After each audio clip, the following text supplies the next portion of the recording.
Solve అని ఇక్కడ మనకు అదొకటి ఇదొకటి వచ్చింది. బట్ ఇందాక మనం ఏం చెప్తాం, స్క్వేర్ వచ్చింది. ఓకే, స్క్వేర్ వచ్చిందని సైన్ స్క్వేర్ని 1 మైనస్ కాస్ స్క్వేర్ రాద్దాం. మరి ఇక్కడ స్క్వేర్ ఉందా? లేదు. అంటే ఆగిపోయింది బండి. ఓకేనా? పోనీ ఏమన్నా కాస్ స్క్వేర్ కనుక ఉంటే 1 మైనస్ సైన్ స్క్వేర్ రాస్తాం. కానీ అదొకటి ఇదొకటి ఉంది, ఇలా కుదరదు అండి. నీ ఫేస్ కొంచెం రైట్ టర్నింగ్ ఇచ్చుకోమన్నాం కదా, అలాంటి ప్రాబ్లం కాదు ఇది. మీ ఫేస్ కొంచెం రైట్ టర్నింగ్ ఇచ్చుకోవాలంటే ఎవరికి కూడా స్క్వేర్ ఉండకూడదు. కానీ ఇక్కడ స్క్వేర్ ఉంది, కానీ ఆగిపోయింది బండి. ఇప్పుడు ఏం చేయాలి అంటే ఒకటే ఒక problem, divide with cos square. ఏం dialogue? Divide with cos square theta. పక్కన రాసుకోండి, divide with cos square theta. So పూర్తిగా ఆగిపోయింది. ఈ ఫేస్ రైట్ టర్నింగ్ ఇచ్చుకోలేకపోతున్నావు, అట్లానే స్క్వేర్ ఉంది కదా అనేసి మార్చుకోలేకపోతున్నాము. ఇలాంటి సిచ్యువేషన్ ఒకే ఒక problem, divide with cos square theta. By cos square, by cos square, by cos square.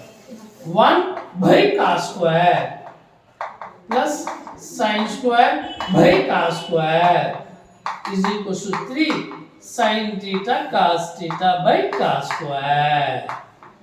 అప్పుడు 1 బై కాస్ స్క్వేర్ అంటే మనకు రెసిప్రోకల్స్. ఎవరెవరికి రెసిప్రోకల్? సైన్ కి కొసికెంట్, కాస్ సీకెంట్. కాబట్టి 1 బై కాస్ అంటే సీకెంట్ స్క్వేర్. సైన్ బై కాసు అంటే tan square. Square ఉంది కాబట్టి ఇక్కడ తుక్కు తెలిపోయింది, కాసుకి స్క్వేర్కి. ఇంకెవరు మిగిలారు? సైన్ బై కాసు అంటే అబ్బా టానులోకి పోతాడాము. ఫస్ట్ టైం టానులోకి పోతాడాము. కానీ ఇక్కడ ఎక్స్ట్రా ఎవడున్నాడు? Secant square.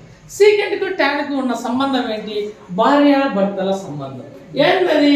Secant square minus tan square is equals to 1. Minus tan square అవతల పోతే ప్లస్. కాబట్టి సీకెంట్ స్క్వేర్ ప్లస్ లో ఏం రాసేయచ్చు మనము? 1 ప్లస్ టాన్ స్క్వేర్ ప్లస్ అట్లే రాసేసి టాన్ స్క్వేర్. రామ్మ చిలకమ్మ అంటే మైనస్. అప్పుడు టాన్ స్క్వేర్ ఎన్ని అయ్యా? 2.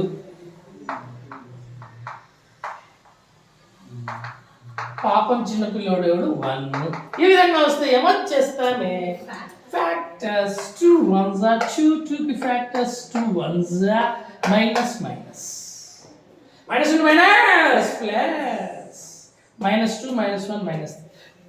వెంటనే చెప్పేయచ్చుమా.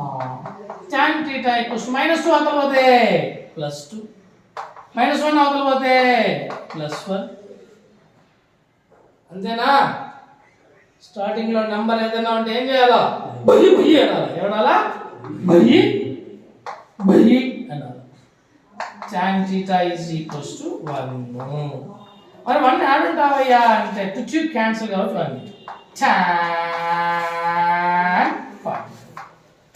మరి tan లో 1/2 యాడ్ ఉంటుందంటే ఎక్కడ ఉంటుందో మనకు తెలియదు.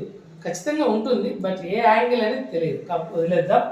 మనకి ఇష్టమైన ఫార్ములా ఇది. ఇప్పటికి రెండోసారి వచ్చింది. tan equals to tan nπ plus alpha. అదే కాసుల్లో అయితే 2nπ plus are minus alpha అంటాం. అదే ట్యానుల్లో అయితే nπ ప్లస్ ఆల్ఫా. అదే సైన్ అయితే గోపురం ఇక్కడ -1 హోల్ పవర్ n ఆల్ఫా అని. ఇప్పుడు థీటా అంటే మన దగ్గర థీటానే. ఆల్ఫా అంటే ఎంత? 45. 45 ఏం రాసుకున్నాము? 5/4. లెఫ్ట్ సైడ్ ఆన్సర్ అయిపోయింది. Right side theta equals to nπ plus ఇది ఎక్కడ ఉంటుందో మనకు తెలియదు కాబట్టి tan అటుపక్కపోతే ఏమవుతుంది? tan inverse 1/2. అంటే మనకు 2 ఆన్సర్లు వచ్చాయి కాబట్టి therefore solution theta belongs to first answer union second answer. So ఇలా ఒక ఫ్లవర్ బ్రాకెట్ లో ఈ ఆన్సర్స్ మనం రాయాలి. First answer union second answer. So